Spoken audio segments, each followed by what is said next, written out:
I'm Anand Narsimhan. A day after BJP MP and spokesperson Dr. Sambit Patra called the Congress MP and leader opposition Rahul Gandhi a Deshdrohi, a traitor, citing a Mediapart report that came out with an eye-opening revelation on the OCCRP and how it's being used to covertly attack Bharat's growth story, and directly linking members of the INDI alliance, including Rahul Gandhi, to these machinations. The Congress hitting back hard at the BJP and saying that Deshdroh is in the DNA of the BJP and the RSS. Calling Rahul traitor of the highest order, the BJP alleged a link between the Congress leader and international forces trying to destabilize Bharat. The OCCRP and Rahul Gandhi are two bodies and one soul, is what the BJP has said. The spokesperson further added that Rahul Gandhi does not want Bharat to move ahead. He does not want the Indian Parliament to function, he said, claiming that some of these OCCRP reports were timed with the Parliament session so that the Congress could disrupt proceedings over fake news. Congress spokesperson Ragini Nayak earlier in the day, while responding to the BJP's allegations, said that the people of the BJP and the RSS are traitors themselves, attacking the history of the BJP. Ragini Nayak said that their ancestors used to apologize to the British and remained silent on the issues of the nation. She also said that Rahul Gandhi is a symbol of love and unity, while the BJP and RSS are working to divide the nation. The winter session of Parliament has taken a fierce turn with a big showdown between the Congress and the BJP to target one another as to who are the real Deshdrohis, who is actually anti-Bharat.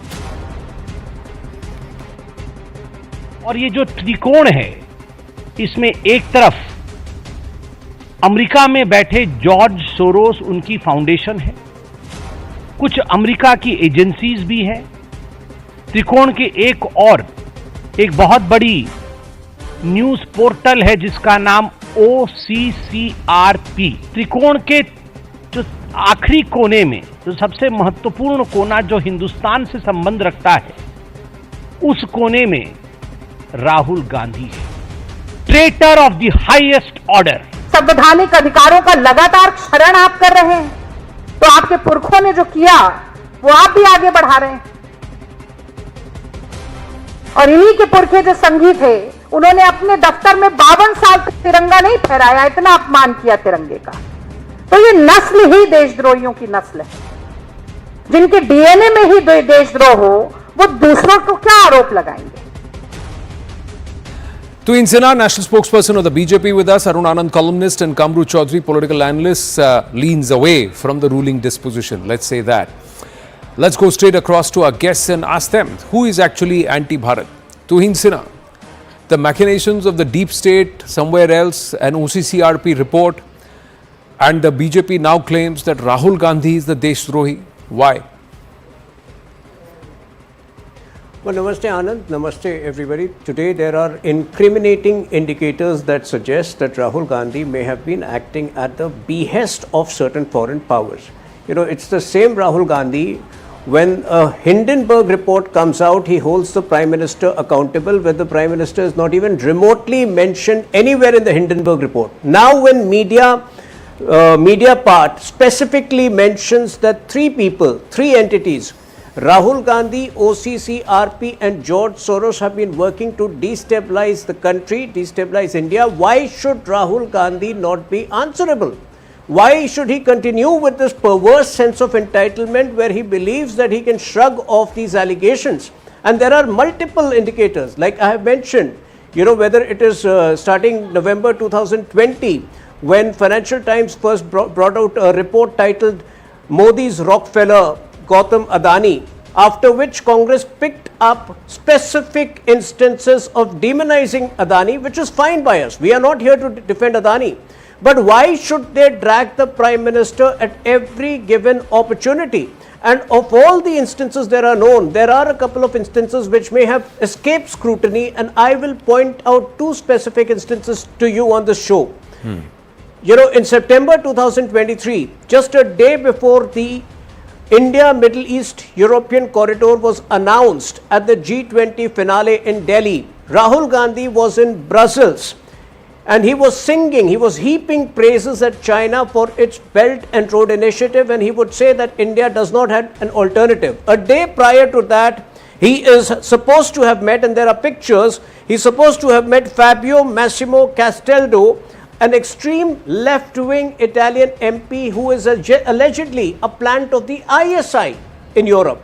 So there are multiple other indicators. In the same month, last year, in 2023, he would go to US and specifically say that the US intervention is required to save India's democracy.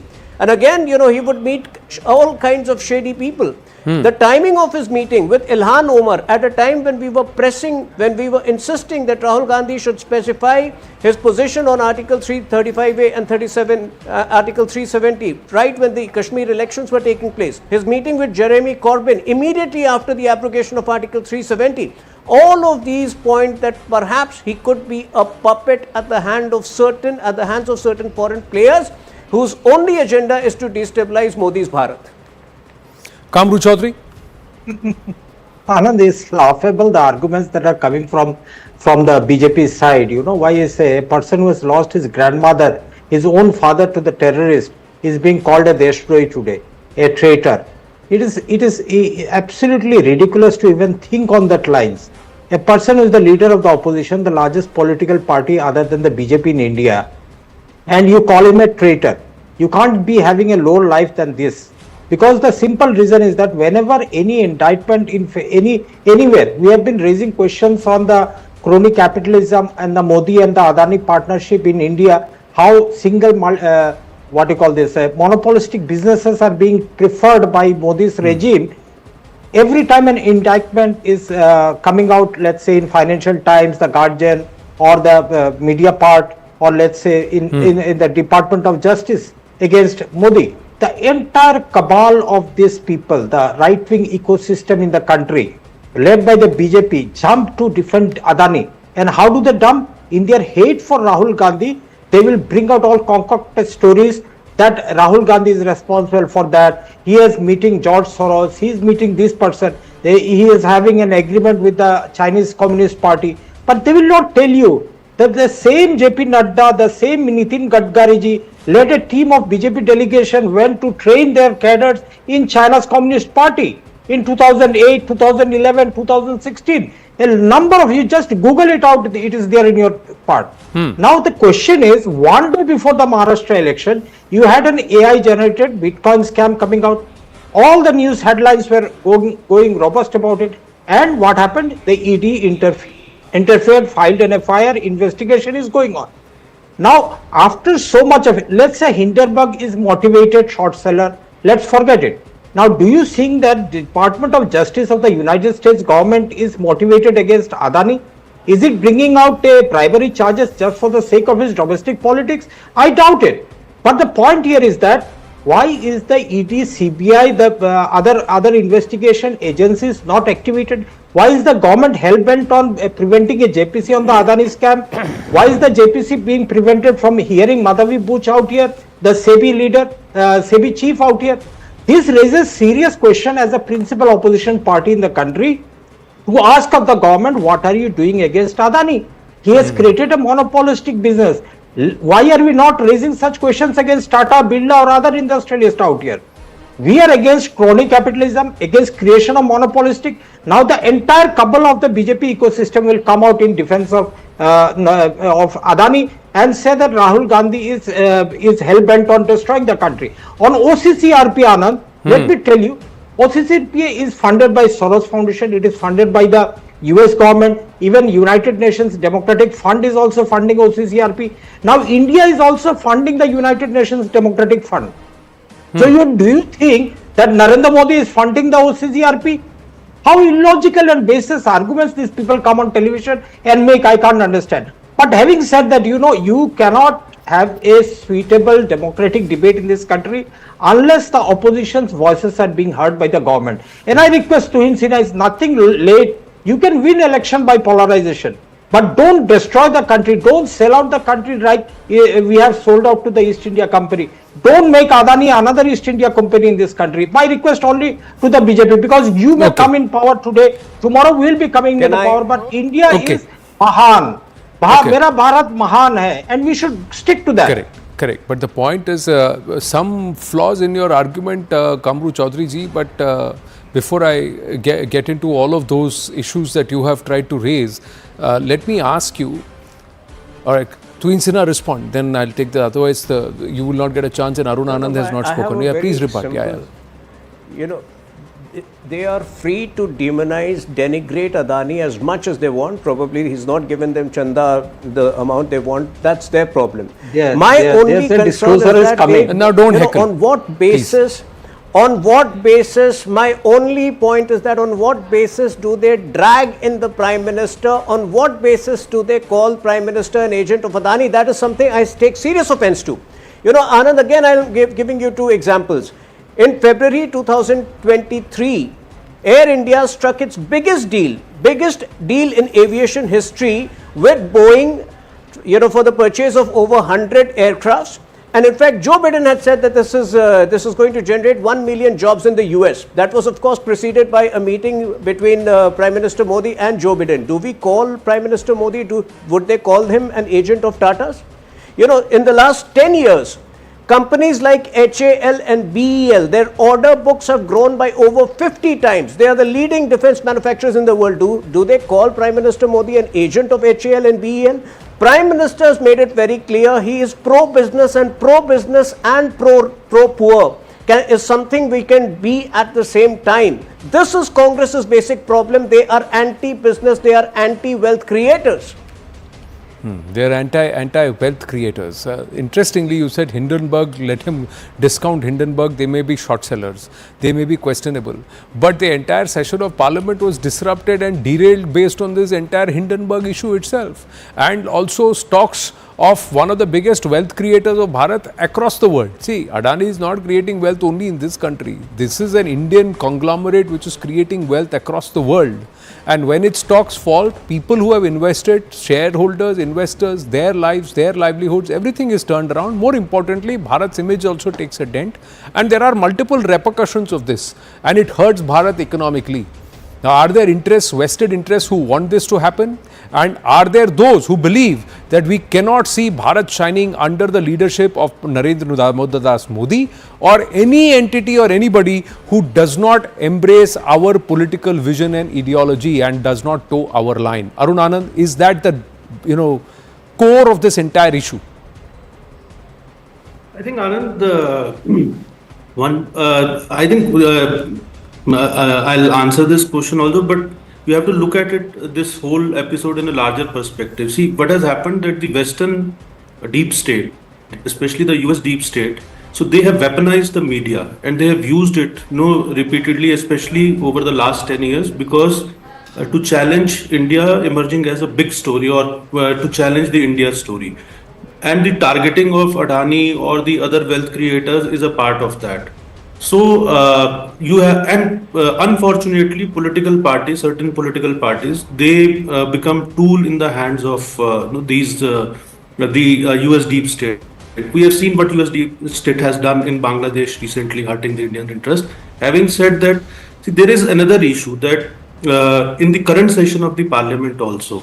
So the opposition is not letting the parliament function properly. So if they really want to debate on this issue, they should let the parliament function. So it becomes it's a paradoxical situation where you say, as my fellow panelists were saying, that it is very difficult to have, a democratic debate in the country. So but who is disrupting the parliament? Who is not letting, this debate happen? One. Second, I was looking at the Congress spokesperson's statement, which you had in the beginning of the show. Instead of answering the questions which have been raised by the BJP, they have gone back onto the same rhetoric that the Savarkar issue has long been settled, and I think Congress needs to do its homework. It should go back and see what Indira Gandhi had said when Savarkar had passed away, that he was a patriot and one of the greatest sons of India. So I think there is another argument which generally goes on, that a person who has lost his father or grandmother in this who were killed by terrorists, so that person cannot be anti-national, or that person cannot do anything against. I don't buy this argument, just because, and both these things, you also have to look at Indira Gandhi had also imposed emergency and strangulated the Indian democracy. And it was the RSS and the Bharatiya Janata Sangh at that time which actually basically led from the front. And I am not saying this. You look at the foreign media reporting of that time, because Indian media was censored. So they were reporting that it was basically basically the shock troops of the RSS and the BJP and the Bharatiya Janata Sangh, which actually were trying to save the Indian democracy. We have also seen how during Rajiv Gandhi's time the Bofors scandal happened, and as Tuhin was saying, you see a situation where now the defense industry is kind of booming in India. So I think overall we need to be, political parties in India need to be cautious that just for the sake of opposing the ruling party, they should not become tools in the hands of people like George Soros or the US deep state.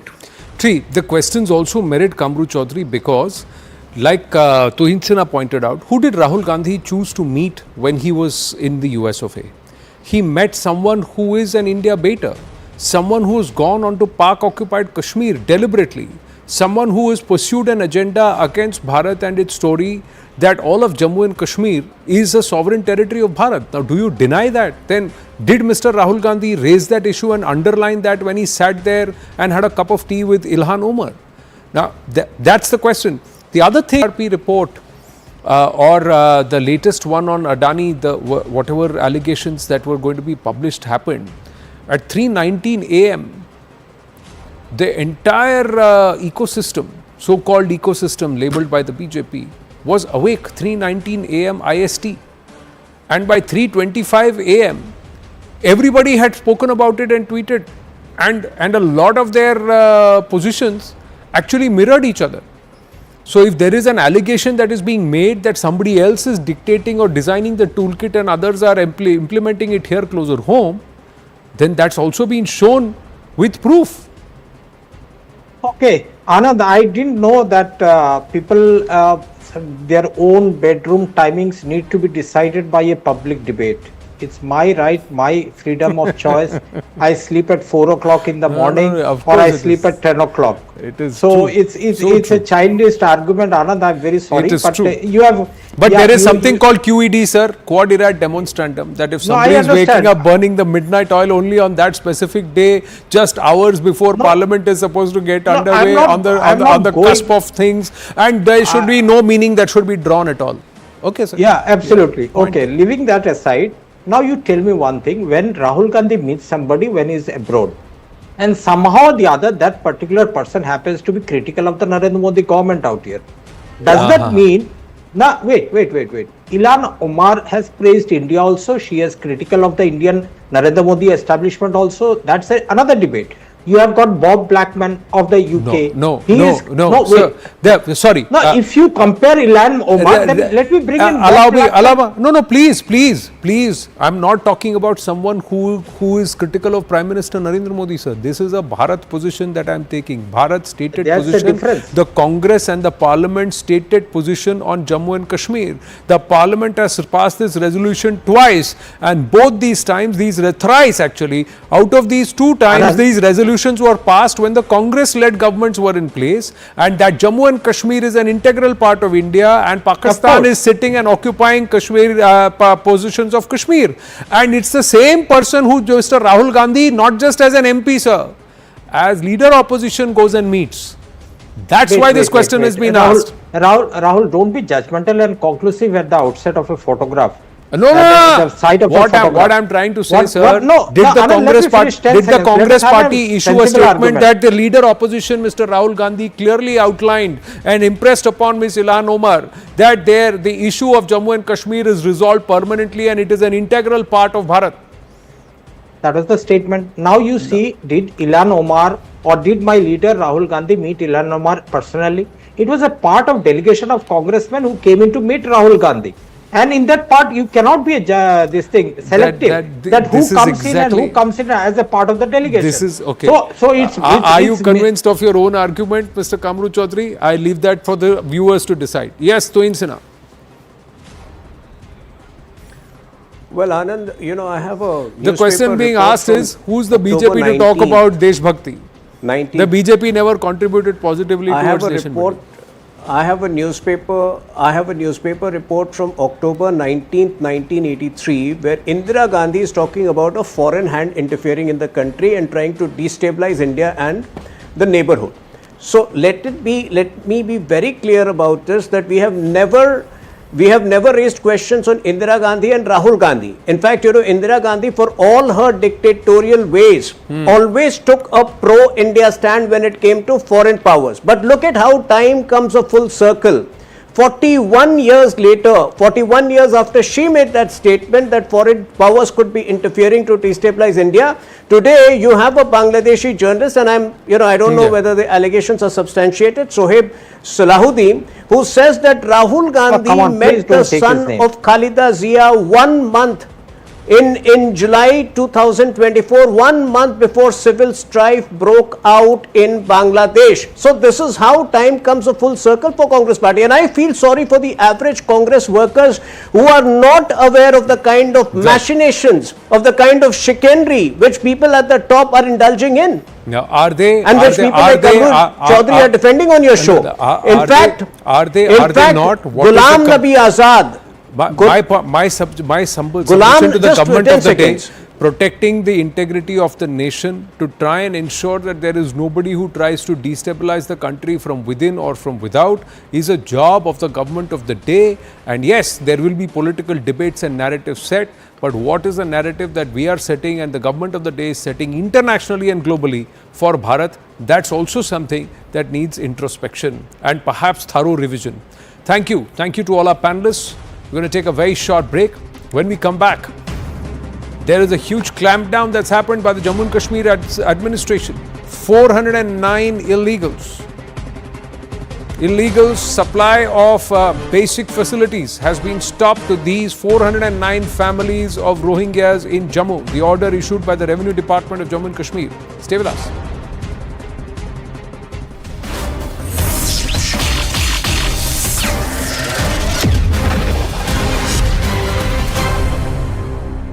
खुद को pamper أبطال إدارة العسكرية الله أكبر والعزة لله روح الثورة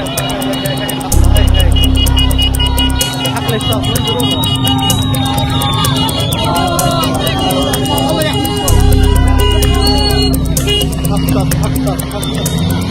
المدينة أبطال إدارة العمليات العسكرية الله أكبر والعزة لله الله أكبر إدارة العمليات العسكرية حمال مدينة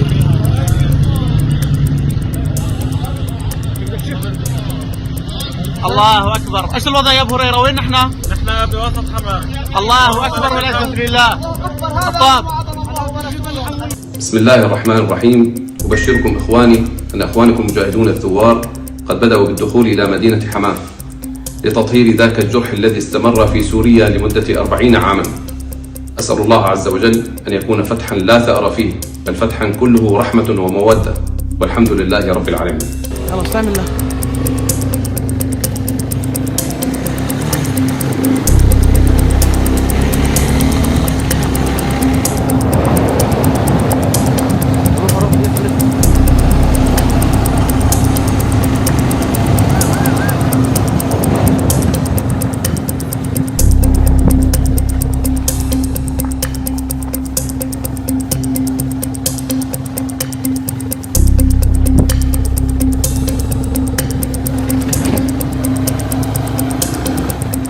غنائم مجاهدينا في إدارة العمليات العسكرية داخل اللواء 87.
والعزة لله. روح الثور هاي حق الاشتاق انظروا الله يحفظك. المدينة أبطال إدارة العمليات العسكرية. الله أكبر والعزة لله. الله أكبر. إدارة العمليات العسكرية حماة المدينة.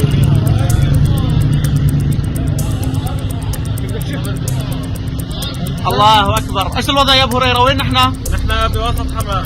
الله أكبر والعزة لله. الطاب. بسم الله الرحمن الرحيم. أبشركم إخواني أن إخوانكم المجاهدون الثوار قد بدأوا بالدخول إلى مدينة حماة لتطهير ذاك الجرح الذي استمر في سوريا لمدة 40 عاما.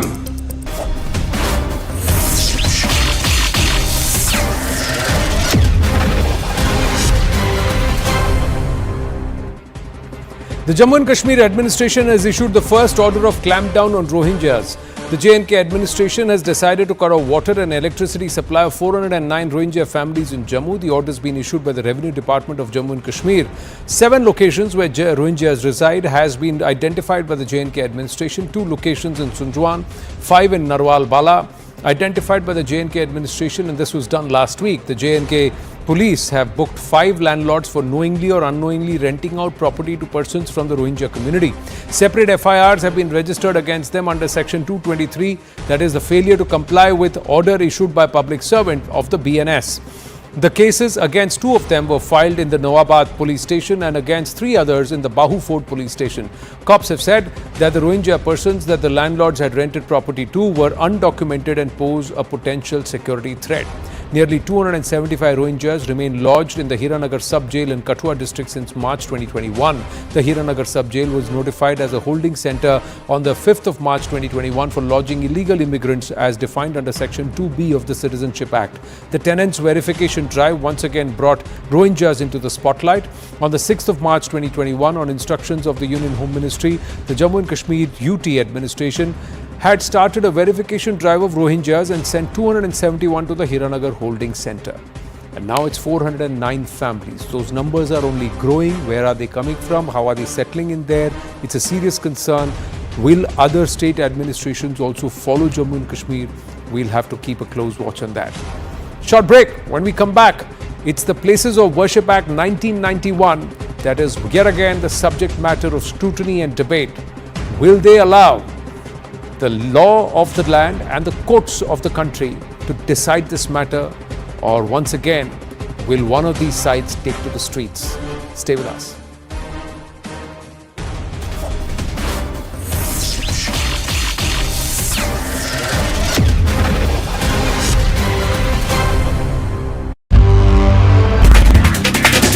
أبطال إدارة العمليات العسكرية. الله أكبر والعزة لله. روح الثور هاي حق الاشتاق انظروا الله يحفظك. المدينة أبطال إدارة العمليات العسكرية. الله أكبر والعزة لله. الله أكبر. إدارة العمليات العسكرية حماة المدينة.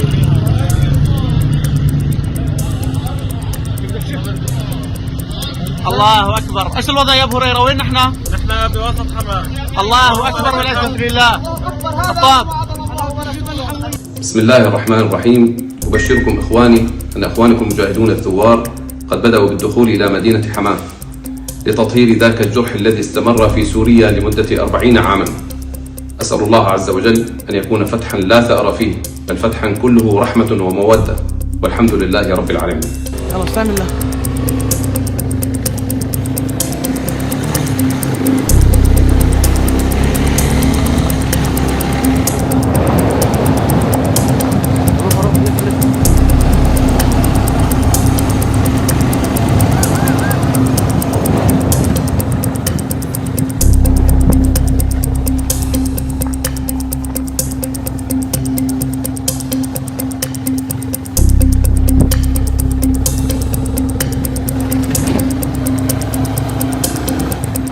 غنائم مجاهدينا في إدارة العمليات العسكرية داخل اللواء 87.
The Places of Worship Act 1991 has been challenged in the Honorable Supreme Court, and now the Anjuman Intizamiya at the Gyanvapi mosque has now said that they would also like to intervene to place their own arguments and their reasoning as to why this act must remain. While the Hindu Paksh believes that this act is not just void ab initio, violative of the directive principles of our constitution, but also tramples upon the rights of Hindus and those who want to seek justice, the Muslim Paksh believes that this is what is preserving the secular fabric, and they have tried to quote the Ram Janmabhoomi verdict and the judgment and what's written thereof. But there are arguments and counter-arguments. Let's go straight across to Vishnu Shankar Jain and Varis Pathan joining us, two sides of the spectrum, the Hindu Paksh and the Muslim Paksh, and try to understand from them what their contention is and who perhaps has a reason to believe. Now, Vishnu Shankar Jain and Varis Pathan, Namaste and Jai Hind. Thank you very much for your time. Now, Vishnu Shankar Jain, you've said that this matter should actually be actively heard by the Honorable Supreme Court, and that too by a constitution bench, because you believe that the Places of Worship Act 1991 and thereof, the issue thereof, is a constitutional matter. Why do you say so? See, first of all, we have to understand that in Ram Mandir case, there was a comment by the Honorable Supreme Court so far as the validity of Places of Worship Act is concerned, and so far as the interpretation of Places of Worship Act is concerned. Be that as it may, it's an arbiter finding, I also personally believe, but since there is a finding by the 5 judges bench of the Honorable Supreme Court, if this matter has to be settled and there has to be authoritative pronouncement, I personally believe that it should be referred to a 7-judge bench. Now, there are certain very fundamental questions which have to be decided by the Supreme Court while they are adjudicating the issue so far as the constitutional validity of Places of Worship Act is concerned. The first issue is so far as the interpretation which is given by Varis Bhai. The interpretation which is given by Varis Bhai is, and the members who belong to that interpretation is, that you cannot file a case in the court of law and you cannot recover or reclaim back as what is existing on 15th August 1947. Now, going by this interpretation of the act, I have a little bit of reservation, and not little bit, a serious reservation. First of all, Places of Worship Act takes away the right of judicial review if this interpretation is given. Point number 1, because when Dr. B.R. Ambedkar was asked that what do you believe is the soul of the constitution, he said the right to judicial review, right to go to the court is the basic structure of the constitution. This is the soul of the constitution. And the Honorable Supreme Court in a 5-judge bench judgment of L. Chandrakumar has also held that right to approach the court is one of the fundamental features of the constitution. It's a judicial review is the fundamental feature of the constitution. The second reservation which I have against the Places of Worship Act is, and Anand, please appreciate this point, 15th August 1947 has been made as the cutoff date in the Places of Worship Act. Now, one may ask a question and dwell and ponder upon this issue, that we have been through a slave era from 712 till the time we achieved independence. So how can it be the moment and the day when you get independence, on the same day there is a mandate by the legislature that shut your eyes, you cannot see what has happened in the past. So how will we reclaim back our civilization? That is a second very important point. Okay. And third very important point is that if the interpretation which is given by Varis Bhai, Ram Mandir is given as an exemption in the Places of Worship Act, which means that you can go and fight for Ram Mandir case but not for any other temple and mosque where the dispute lies. I think this itself is discriminatory, because if Ram Mandir is important for a certain section of the society, Shiv Mandir, Gyanvapi is very important for a large section of the society, Bhojshala is important, Sambhal is important, there are many places which are important. So to say that we will give you a liberty to continue the lawsuit so far as Ram Mandir is concerned is fine, but we will not give you the liberty so far as other suits are concerned. I think this is not a sound interpretation, and it is in violation of Article 14, 15, 19, 21, 25 of the Constitution of India. Right. Varis Pathan?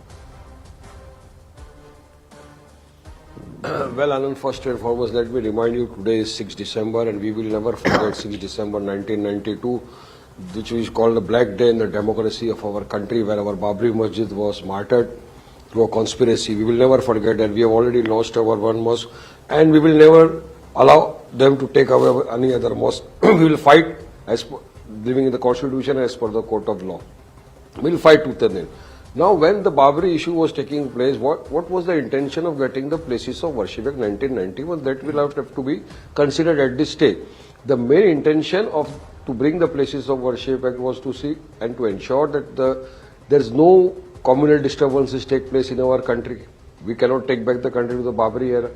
There should be peace. There should not be any other things which can take place to ensure the security of secularism of our country.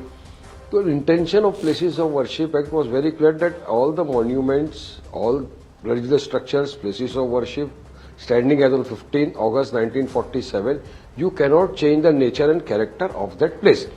The parliament, the discussion was held in the parliament, in the lower house and the upper house, and every aspect of things were considered while during the discussion, whether it is an ASI monument or whether its monuments are government protected or whatever. All these aspects were taken into consideration and the act was firm. The intention was the act was very, very clear. But now what is happening is, after what we see in the years coming, now they moved for the Gyanvapi mosque. Now the Sambhal incident took place. So where are we heading for? What is the intention? The places of worship of today is into existence. It is not yet abolished.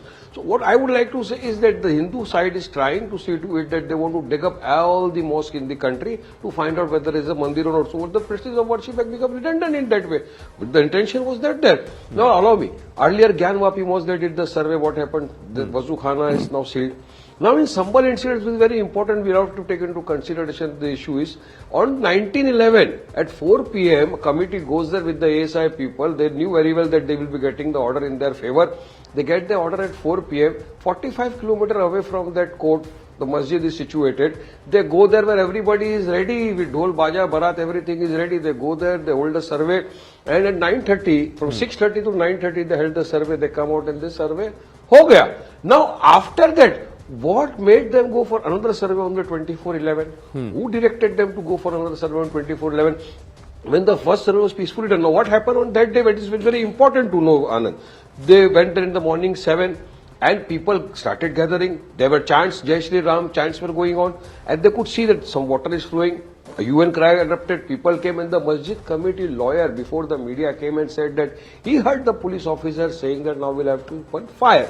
Firing took place, and what happened? 5 Muslim youths, one is 17-year-old, were killed in cold-blooded murder. I would call this a cold-blooded murder. They are martyred. Who will take responsibility of that? Now they say some people came with the mask on their face. They said there was stone throwing there. What was the LIU doing? If you knew that the survey is likely to happen tomorrow morning, people will definitely gather there. Nobody has the right to do stone throwing. I condemn all kind of violence. But what was the police doing? What was the LIU doing? Why no preventive actions were taken to ensure that no lives is lost? So now again we have taken the country to the Babri era. What are we giving a message to the nation? Today there is so much hatred going on in the country. You can see from this Sambhal incident area. Now the matter is sub judice pending in the Honorable Supreme Court. Anand, just 10 seconds, I will complete my submission. The matter is sub judice pending in the Honorable Supreme Court. Yogi Adityanath, the Chief Minister of Uttar Pradesh, who has taken oath on the Constitution, he says and he gives tips on this Sambhal issue. Why should he make some points on Sambhal issue? He says सबका DNA check करना पड़ेगा. He says Bangladesh में क्या हो रहा है? Why does he compare the Bangladeshi minority to the Muslims of the country? We condemn that. Nothing should happen. No violence should take place even in Bangladesh also. But you have kept Sheikh Hasina with us. Give her back. But you won't do that. You want to blame the Muslims of this country. You want to take revenge of the Muslims of this country. Why? So this is nothing but Anand taking the country back to the 92 era and to see when the Ganga, Jamna, Tehzeeb is destroyed. Secular fabric of the country is ruined. That is why the BJP is taking the country. Okay. Vishnu Shankar Jain will answer on Sambhal and some of the arguments. One of the aspects, sir, is when you say that a mosque is martyred, then that itself is against the very tenets of the holy book and Islamic principles itself, because Islam condemns idolatry. So nobody but Allah, and a mosque is not a living entity. If you deem the mosque as a living entity, it is equivalent to a deity, and a deity having living rights, so it is actually idolatry or Buddh parasti. So you cannot say that a masjid shaheed hogi is a wrong interpretation. It's a politically convenient and a hook line, but it's perhaps, in my limited understanding and with folded hands, I am subject to correction. You are not allowed to make this comment. And I'm sure you would understand that better, Waris Pathan. That's one observation. The second part, sir, that the Sambhal Jama Masjid at Sambhal is supposed to be under the aegis of the ASI. And last, when I had read the Places of Worship Act 1991, those monuments which are supposed to be under the control and the aegis of the ASI, Archaeological Survey of India, are subject to litigation and are not bound by the Places of Worship Act 1991. Both of you are lawyers, you understand, read the litigation. I am subject to correction on both these points. Vishnu Shankar Jain, answer on Sambhal and this entire intent कि क्या पूरे देश की सारी मस्जिदों को खोदने वाले हो आप? See, first of all, we have to understand, Anand, that whenever anyone is saying that you are asking for digging of all the mosques in the country, this itself is a very sweeping statement without understanding the basic features of Order 26 Rule 9. Please tell me that where has been the order which has been passed of digging? The order of digging which was passed by the civil judge senior division, by the district judge in Varanasi, was modified by the High Court and Supreme Court so far as Gyanvapi is concerned. In Bhoshala there is no order of digging, there was no prayer of digging. In Sambhal there is no order of digging, there was no prayer of digging. In Krishna Janmabhoomi there is no order of digging, there is no prayer of digging. In Qutub Minar, in Taj Mahal there is no prayer, there is no order of digging. So you are just assuming that when this lawsuit will continue, it will lead to digging. Digging is a very extreme situation, Anand. We have to understand very technically. It comes into place when you are not able to understand from the structure itself that it is a part of an old Hindu temple. Now, this is point number one. Point number two, we have to understand the litigation which we are carrying on in the courts of law. We have to understand it from the binary, that these litigations are the places where our cultural centers are there, where our religious and cultural centers and ethos are there. Gyanvapi, Bhoshala, Sambhal, Qutub Minar, Taj Mahal, then the Tile Wali Masjid, then apart from that Krishna Janmabhoomi, all these places from time immemorial, there was a pre-existing temple. I want to ask Varis Bhai a very fundamental question. Why do you believe that your legacy is from Babar, from Aurangzeb, from Tughlaq? Whatever has been done by the slave dynasty, whatever has been done in the Mughal dynasty, you have to leave that legacy. You are a citizen, you are a person in the constitutional country, and therefore you should believe in this constitutional principle that once a temple, always a temple. So if there is a pre-existing temple, Anand, then if Varis Bhai is saying कि आज 6 दिसंबर 92 है, हम इसको कभी नहीं भूलेंगे, then think and imagine about the citizens of this country, the Hindus of this country, when there are so many temples were demolished, कैसे वो उसको भूल सकते हैं? The point is this, and the actual thing which the courts have to decide is this, that whether there was a pre-existing temple in Krishna Janmabhoomi, whether there was a pre-existing temple in Gyanvapi, whether there was a pre-existing temple in Sambhal, whether there was a pre-existing temple in Bhoshala, these are the questions which have to be decided. So to agitate and to say that if you will continue the trial, there will be communal disharmony, I think these are the sweeping statements which are made by certain sections of the society who do not believe in the rule of law, who do not believe in the constitution. Because all these litigations are carried on before the court of law on the basis of facts and figures and on the basis of a strong historical research. These are the litigations which are not carried out on the streets. Right, and the point is that it's a scientific survey. If one Paksh believes it's a fountain, another Paksh believes it's a shivling, then only via science and imaging can the truth be discerned. Why block something like that? That's another question. The other thing is that how many more, there have been faults which have happened in the past. There have been errors that have been made. How many more do you want to carry forward? But the counter argument to that, Varis Pathan, is that Ganga Jamuni Tehzeeb, first of all, this entire term itself is a little fallacious, because there is nothing with Yamuna River and Islam. So the Ganga Jamuni Tehzeeb means that there is respect for each other. So that respect has to be both ways, isn't it? And since the Muslim Paksh and the Anjuman Intizamiya has quoted the Ram Janmabhoomi judgment, the Ram Janmabhoomi judgment also says that structures as per the Islamic tenets, you are not supposed to build a place of prayer over another existing place of prayer. That also it says. And it deemed the Babri structure as un-Islamic because there was a previously existing non-Islamic place of prayer there. That's also part of the judgment. So, yes, Varis Pathan. Allow me. You spoke about the judgment. Now let me come back to what Vishnu Jain was just now speaking about faith. What about my faith, Anand? My faith also says once a masjid, always a masjid. Babri jahan thi hai, ta qayamat tak masjid rahegi. This is what my faith also says so. And as we spoke about the judgment, the judgment of the Honorable Supreme Court clearly says will that you allow no me a temple 10-second was destroyed to build a mosque. What about just 10 seconds? Kindly allow me. Sir, please continue. I'll just say 10 seconds. Once a masjid, always a masjid. But what is and how should a masjid be deemed? What is deemed a true place of prayer? And how should a masjid be constructed? You are aware of that also, correct? Now, please use that definition and then tell me, was the Babri structure really a masjid in the true sense of it, or was it built over a structure against the tenets of Islam? Because that's also part of the RJB. That's also part of the RJB judgment. Non-Islamic. The Supreme Court uses the word non-Islamic. Non-Islamic. Allow me, okay, sir, let him come. Quoting that judgment, Let him you never interrupted let him come. Mr. Jain. Allow me to make my point. As I earlier said, and I reiterate, that once a masjid, always a masjid.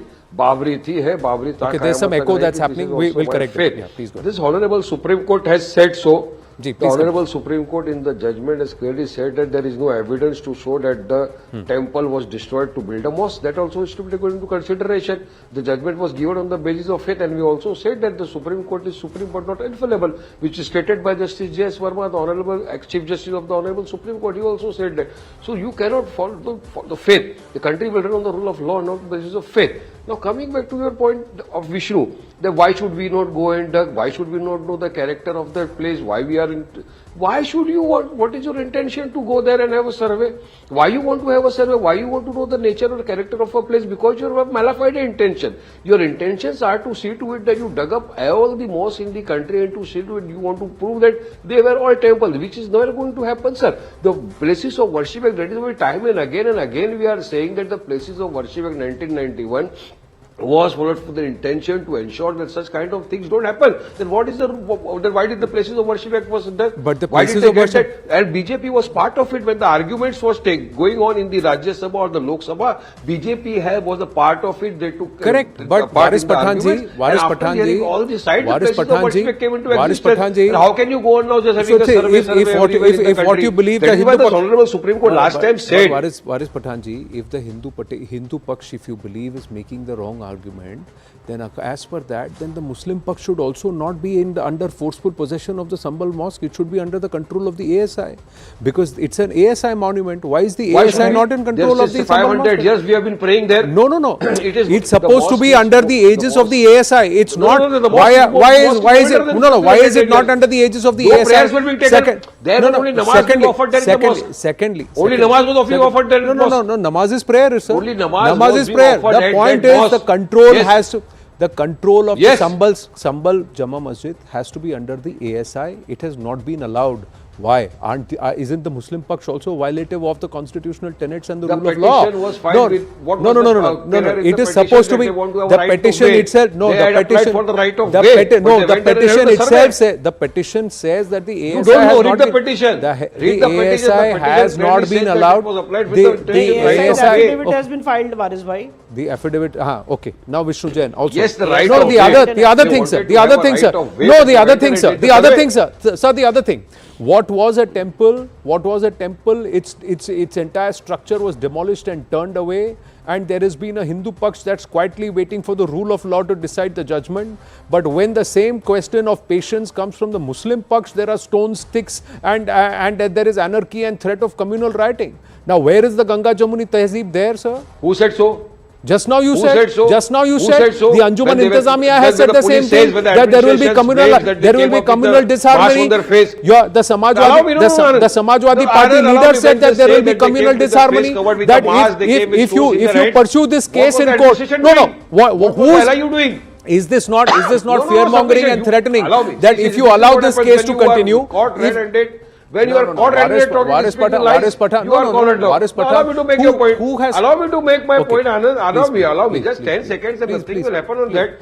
If you say that stones were thrown, Nobody has to take violence in their own hand. Nobody has the right to take royal to their own hand.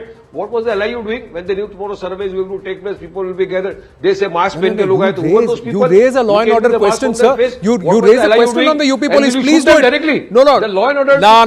The UP police is on record. UP police is on record. The postmortem. 1 minute. No. UP police is on record. Postmortem report also. No. Don't make false allegations. Sir, you are a lawyer. You're a lawyer, responsible citizen. You're a politician. So please, no, please, sir. Not a single bullet has come. Not a single bullet has come from. Sir, not a single bullet has come from a police revolver. They say after 12 days, it's not from a service. No, it's not. No. It's not a service revolver. Postmortem has confirmed it. Postmortem has confirmed it. It was done in the presence of all parties concerned. Yeah. So if that came, sir, who brought it there? The cops have also shown the kind of weapons. You are questioning why did you stop the sound? You are not. No, Mr. Varis Pathan. It is very unfortunate that you are glossing over the fact that the rooftops were filled with etas or bricks. The people were ready with swords and they broke the cars and they resorted to vandalism and violence. So what? So one side supposed to be patient and quiet and show restraint. The other side will say don't pursue a matter in the court of law as per the right of the people. As per the right of the people, don't pursue a matter in the court of law. Otherwise, we will unleash bloodshed on the streets. So what kind of Ganga Jamuni Tehzeeb is this? Where is the patient? Where is the patient? Where is the patience? Who is doing the fear mongering? And where is the rule of law and respect for the courts from the Muslim Paksha? Who murdered the 5 boys? No. Who murdered the 5 boys? Vishnu Shankar Jain. Who murdered the 5 boys? No. Who murdered the 5 boys? Shankar Jain. 5 Muslim boys have been martyred there. No. They have not been martyred, sir. They resorted to hooliganism there and they took out the guns. And the version is that the Sheikhs and the Turks fought against each other. That's another version.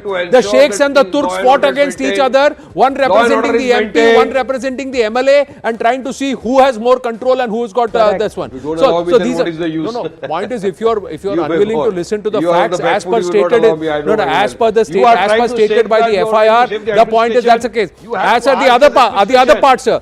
Sir, the other part is, sir, who is fear-mongering? Who's coming out and saying we will unleash communal riots if a rule of law or a matter is pursued in court? Are you trying to say that one section of society? Are you trying to say one section of society in this country does not have the right to go to the court of law? Does not have the right to seek justice? No. Extend to me the courtesy. I have extended the courtesy only, sir. Vishnu Jain, final word. Supreme Court made oral observation. No, sir. The courts of this country should be open to everybody. Nobody should be able to intimidate anybody, society at large, the law or the courts, to say if you pursue this matter, we will unleash mayhem on the streets. How is that justified? How is that right? What about the rights of those? The right should be equal to all. If the Muslim Paksh goes to court, the Hindu Paksh is supposed to fight it in the court of law. If the Hindu Paksh goes to court, the Muslim Paksh will unleash mayhem on the streets and threaten to create disharmony on the streets. How is that fair, sir? How is that Ganga Jamuni Tehzeeb? Well, you are not allowing me to make Vishnu my point. Vishnu Jain, final word. Well, you are on a back foot. See, Anand, you are trying to understand a very fundamental Vishnu Jain, the other said that once a mosque, always a mosque. No. But we have to understand. Vishnu Jain, the bigger argument is, sir, that you are deliberately rabble-rousing. You are deliberately poking the bear, and you are trying to create a situation where there is again disharmony or a sense of inequilibrium. Please answer that, Vishnu Jain. Now, Anand, I want to ask a question. That if you are asking him the question, you should ask me a question. Alleged Gyanvapi mosque, if within the complex we have found shivling and one side is saying it's a fountain, and if we are asking for investigation by a scientific method, is it rabble-rousing? And do we not have a fundamental right to get it investigated by an expert body? And what will be the harm if it will be investigated and it will be told to the masses that whether it's a shivling or a fountain? Point number one. Point number two, you have to understand the Sanatan Shastrik principle also, which has been enumerated by P.V. Kane. My simple point is, we have to understand. No, you are not allowing me to make my point, Anand. This is not correct. To understand. I have to wind up to the gentleman. Here is my request to both sides, the Hindu Paksh and the Muslim Paksh, that if there is a case, if there, no sir, if there is, here I have to wind up, I am just saying that if there is a case, somebody has filed a plaintiff, if there is a plaintiff, there is a defendant, it should be decided in the court of law, not by fear and intimidation of unleashing mayhem on the streets. And this is supposed to be the responsibility of both sides.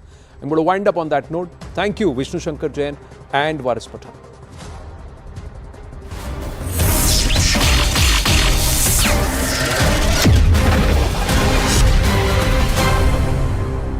Greenlam Laminates presents CNN News 18 Primetime Studio.